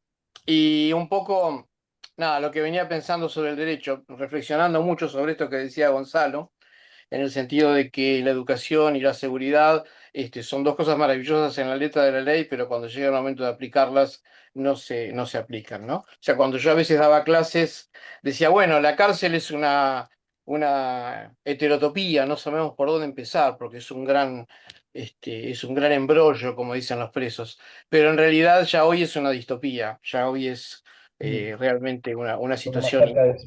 Sí. inaceptable para los derechos humanos, ¿sí? Y no desde el punto de vista solamente de los hechos de violencia, sino de la No, estructura no, del sistema. O sea, hay una ni hablar. inoperancia absoluta Mm. en todo sistema. Y también he notado, por eso quisiera por ahí que si Luciana me puede dar alguna opinión sobre, he notado también que hay un rechazo bastante grande a todo lo que es el campo carcelario, no solamente de las personas con el populismo punitivo, sino también a los que trabajamos en el campo carcelario, a los que hemos trabajado, o sea, sentimos ese rechazo, ese tus amigos los presos, ese vos para qué vas a la cárcel, ¿sí? Em, y a partir de dos o tres hechos que surgieron hace poco, me puse a pensar si en definitiva las normas podíamos pensar en las ansiedades básicas de la sociedad como productoras de normas jurídicas. Cito tres casos. En el año 2008, más o menos, tuvimos el caso de la Cruzada Axel. ¿Sí? Recordarán el caso del chico Axel López, que generó toda una modificación en el sistema penal donde las penas se elevaron y ya no hay manera de que las penas sean más Eso es altas. Bloomberg, ¿no? ¿No? El Claro, caso lo Bloomberg. de Bloomberg, ¿Qué lo dije que yo? fue ¿Qué dije? el caso ¿Qué López. dije? de La Axel cruzada López. Axel Bloomberg, sí, Axel Bloomberg. Fíjense que hace poco, hace unos años, apareció el caso de este chico de Mar del Plata, con los rugbyers, Ujú. que no generó ese mismo, más allá de que la gente hoy en las redes están enojadas por los discursos que dieron la familia en un documental, no generó este movimiento jurídico, ¿sí? Y hace poco tuvimos a nuestro presidente diciendo que en definitiva lo que había que hacer era aumentar las penas para poder hacer que los argentinos vivan seguros, ¿sí? Entonces, me he preguntado si no aparece acá el famoso mito de la federalidad o el famoso mito lupino, el mito de la ansiedad, el mito del temor a lo desconocido, el temor a lo abierto, el temor a aquello que no se puede nombrar, que es lo que nosotros vemos en general respecto de la cárcel, donde ya aparece un lugar donde son todos violadores y asesinos, cuando en realidad no es así. Hay pabellones completos de ladrones de celulares, o sea, la realidad es esta. Entonces me he preguntado si en definitiva no estamos en presencia de los temores convertidos en normas jurídicas, los temores ancestrales. El solo hecho de existir nos lleva a dos ansiedades básicas, el temor a la pérdida y el temor al ataque. Entonces, esta mitología, ¿no?, que aparece en los libros desde siempre, desde el hombre lobo, desde las brujas, desde, no sé, un montón de personajes más, eh, no, en definitiva, serían funcionales a nuestra existencia. Y el derecho vendría a ser un espacio de calma, de ansiedad, de generar una sociedad con sensación de seguridad. Y si no podríamos explorar, no tendríamos, sería conveniente por ahí, o un camino, explorar esas ansiedades básicas para ver cuánto tiene el derecho de sustento, ¿no? Eh, eh, bueno, eso. ¿Qué opinas, Luciana? Ay, mira, hay una cosa que te escuchaba al comienzo cuando decías que la cárcel era como toda una inoperancia en todo el sistema, en la estructura, en el modo. Digo, pensaba en relación a esto que estoy intentando mirar o hacer legible o visible a partir de otra lente que tiene que ver con comprender que eso no es, que eso hace parte del derecho. O sea, cómo esas cárceles así de inoperantes forman parte de la operatividad propia de lo jurídico, que produce, uno podría decir, bueno, que produce espacios de dolor y de sufrimiento. Pero tenemos que poder entender que esas no son solo anomalías, sino que son parte del modo en que funciona. No, no porque necesariamente sea querido, pero pedir derecho también es pedir esos efectos no deseados. Entonces, un poco por ahí va, si no nos quedamos pensando en lo que produce, que genera, no sé, expectativas Exacto. o genera expectativas de seguridad, pero que también produce cosas como muy concretas, porque esas son las instituciones. Violencia institucional. Sí, Claro. O sea, Es la otra siempre cara de la lo estamos moneda. material. Y en Siempre relación a estamos atentos a la, perdóname, siempre estamos atentos a la violación a los derechos humanos por los golpes, por las muertes, por las heridas, pero no tenemos salud. O sea, son Claro. cárceles que un chico estuvo hace un tiempo, 3 días con una cucaracha dentro del oído, no se la podían sacar porque no había médico, no había móviles. Ni hablar de los dentistas, ni hablar de la educación, ya ni digo. ¿No? Entonces, el derecho dice, las cárceles serán sanas y limpias, las cárceles serán. Y nos encontramos que abajo lo que está operando también es una sensación, es una creencia no dicha, escondida, latente de la sociedad que dice no a la ley, no a los derechos humanos, no a la atención de estas personas. Estaba leyendo una autora francesa, no, un autor, Lucián Boya, lo deben conocer, que es la verdad que dice, yo, el otro y el diferente.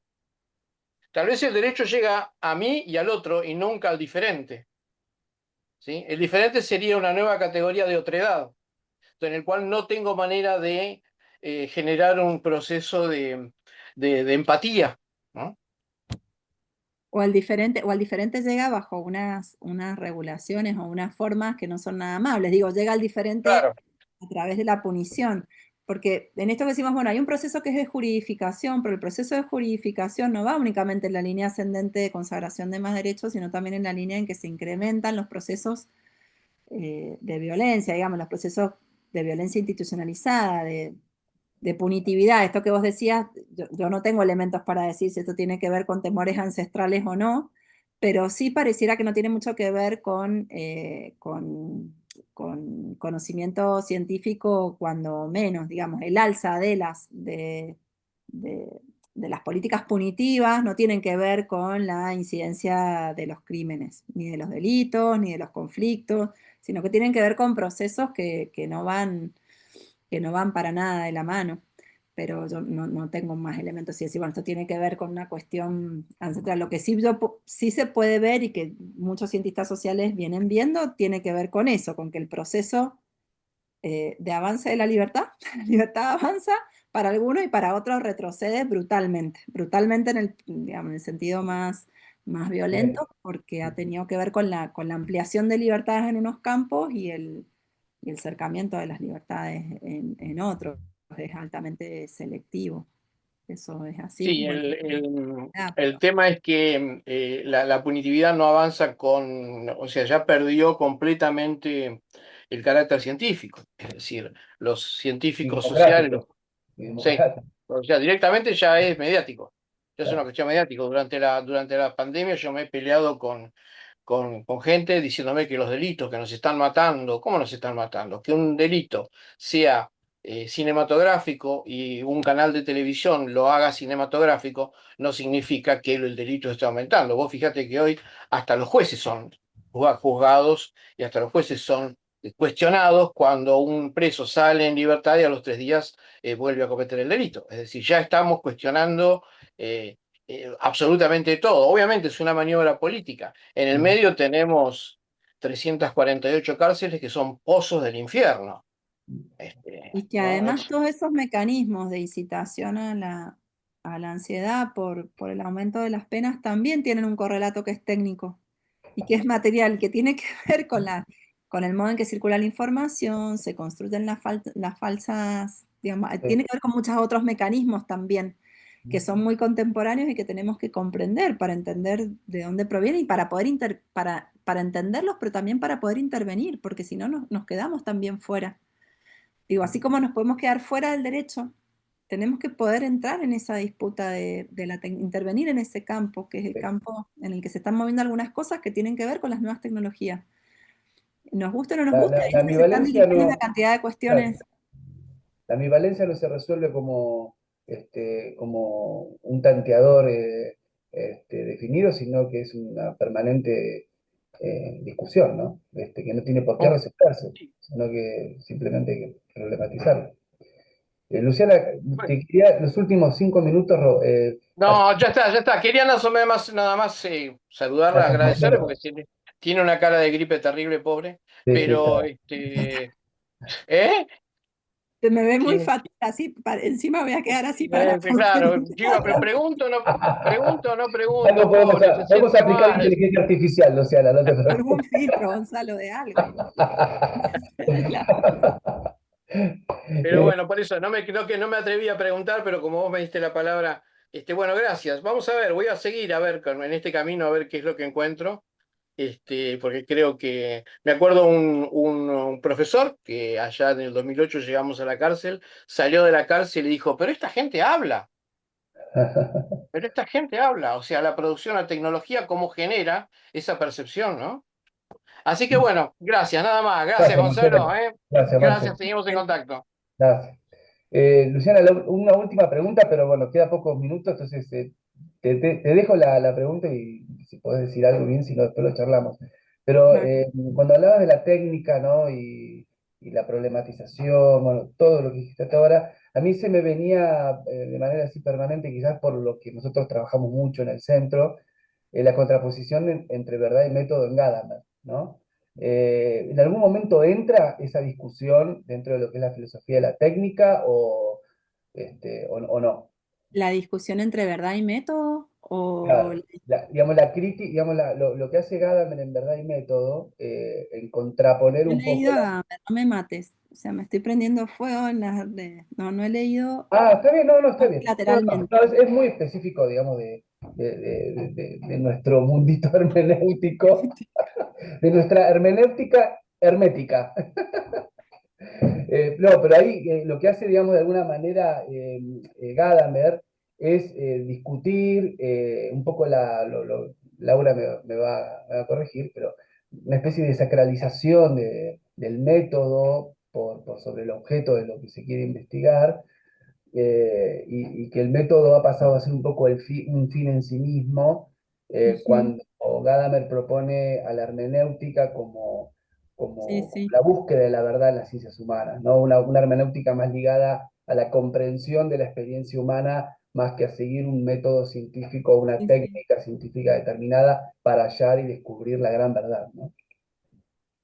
Claro, como Em, desprenderlo de esa noción de que solamente el método científico Exacto. es Nos va aquel a que llevar a la verdad. tiene, claro, que es aquel que tiene la posibilidad o facultad de llegar a la verdad, de establecer qué es verdadero y qué no, Exacto. y que, bueno, es un monopolio del método científico el que ejercen las ciencias naturales o las ciencias que no son las humanas. Y a partir de ahí hace el desarrollo del comprender como experiencia de sentido. Claro. Y ahí, por ejemplo, discute con un gran jurista italiano, Claro, con Betty, claro. Con Betty, porque le discute a Betty, justamente Betty, defensor del positivismo, pero un positivismo amigable, digamos, tampoco un positivismo tan duro, pero se establece un hermoso debate. Que acá en nuestro ciclo de conferencias no es que quedó zanjado, pero un jurista, profesor español, Juan Antonio Gómez García, que habló del carácter bifronte de la hermenéutica jurídica, decía, bueno, las dos cosas, digo, la hermenéutica también es método, es una técnica, pero también es una filosofía del derecho, es una filosofía hermenéutica del derecho. No, ambas cuestiones no tienen por qué pelearse, enemistarse y dejarse de hablar, ¿no? Vamos a decir así. Entonces Betty y Gadamer, con la intermediación de Gómez García, capaz que Ahí encontraron me hubiera llevado mejor. no, estoy bastante ajena a esas discusiones. He venido, además, llevo como mucho tiempo ahora muy metida en la exégesis Foucaultiana, entonces eso hace que Claro, me haya Foucault es como un mundo que concentrado en ese universo. Y tampoco es que yo haya leído, digamos, lo mío con la filosofía de la técnica, estoy empezando y estoy compartiendo claro, esto, porque son mi inquietud. En una de esas todo esto entra en un arcón y todo esto digamos, se prende fuego, no funciona, no sirve, porque hay veces que sucede así, que es un camino trunco. Por claro, el momento tengo la sensación de que no lo es y estoy haciendo unas lecturas. No podría decir que sí o que no, porque no he prestado tanta atención a, a esa discusión entre el claro, método, ¿verdad? No he visto que haya alguna cuestión que pase por ahí, porque como también es del ámbito, me parece, la filosofía de la técnica, que tiene más que ver con qué son los aparatos y qué hacen y qué producen, no sé si hay tanto del orden de la producción de verdad claro. ahí, ¿no? Sino que es una pregunta por qué son esos objetos con los que estamos íntimamente vinculados a múltiples niveles. Porque toda nuestra vida está mediada por objetos, Sí, completamente. totalmente. Y Bueno, por... hay que cuidarse un poco de Foucault porque suele convertirse en una institución total. Rápidamente, es como el derecho. Vos vas a golpear la puerta del derecho, queda preso. La que entra es la policía. Sí, Cuando eso sí, cuando siempre. golpeamos esa puerta hay que tener mucho cuidado. Sí, sí, sí. No, yo igual creo que este camino, digamos, este curso por el mundo Foucaultiano es un poco el que me ha derivado a la pregunta por la técnica. Creo que va a salir algo Sí, sí, seguro. bien ahí. Vamos a ver. Luciana, mil gracias por el esfuerzo, la generosidad, el tiempo y bueno, después seguiremos conversando para ver qué de esto vas a terminar escribiendo, o no, u otra cosa, pero bueno, después la seguimos. Por el momento solo agradecerte y bueno, que te mejores, ¿eh? Que termines bien el Bueno, año. muchas gracias. Y Bueno, muchísimas muchas gracias por gracias, la escucha y por el No, intercambio, por la discusión. Muy, muy importante, muy necesaria para mí, porque estoy intentando pensar y no hay mucha gente con la que una pueda hablar de estas cosas. Debe pasar lo Claro. mismo a Te usted. aparece un Alberto Binder, además, ¿viste? claro, en buena hora, en Completo, buena hora. completo, completo. Bueno, bueno, Luciana, mil gracias. Bueno, Gracias, gracias. Marte, y bueno, y a quien esté mirándolo, porque ahora esto después tiene visualizaciones, se ve, circula, Claro. así que el público se renueva. Vamos a ver qué pasa. Bueno, gracias, Luciana, que te Bueno, mejores. muchas gracias, Chao, chao. Gracias.